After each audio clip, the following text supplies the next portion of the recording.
US President Donald Trump has said his senior officials will return to Pakistan tomorrow for a second round of direct talks aimed at ending the war with Iran. He also warned Tehran that if they failed to make a deal, he would order strikes on Iranian infrastructure. Iran's government has yet to confirm its attendance and has warned the Strait of Hormuz will remain shut until the US blockade of its ports is lifted.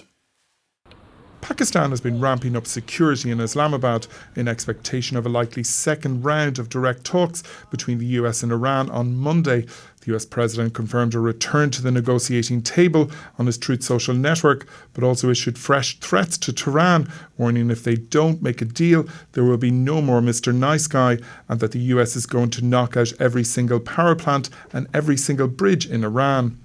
Tehran has yet to confirm if they are attending. State media is reporting that there is currently no decision as long as there is a naval blockade.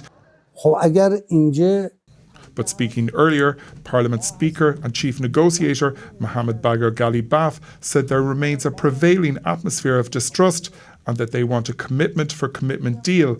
The US takes one step and Iran takes the next.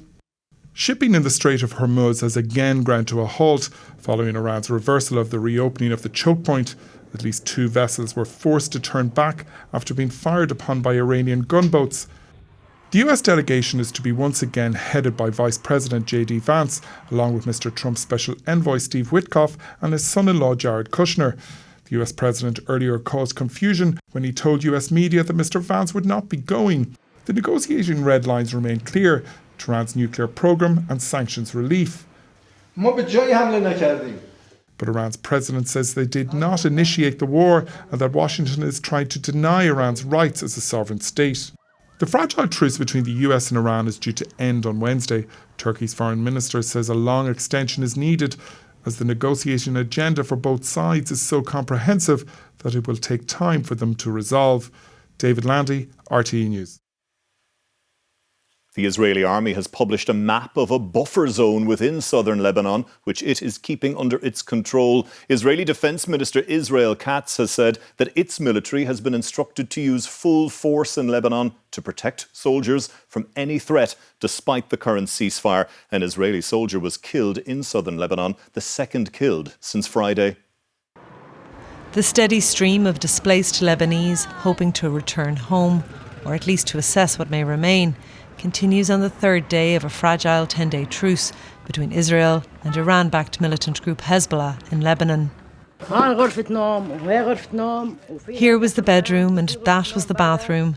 60-year-old Zahara Eid points to what is left for home. Now she salvages what she can, her belongings and mementos from her life before.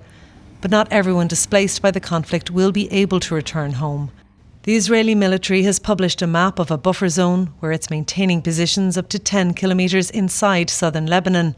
Israel has created similar zones within Syria and Gaza. Details of the zone were confirmed by Israel's defence minister, who's speaking in the occupied West Bank. Prime Minister Benjamin Netanyahu and I instructed the Israel Defence Forces to act with full force, both on the ground and in the air, including during the ceasefire, in order to protect our soldiers in Lebanon from any threat. He also said that if the Lebanese government could not fulfil its commitments agreed as part of the ceasefire, the Israel Defence Forces would do so through military action.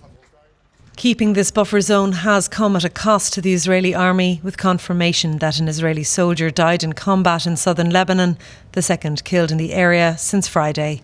Laura Fletcher, RTE News.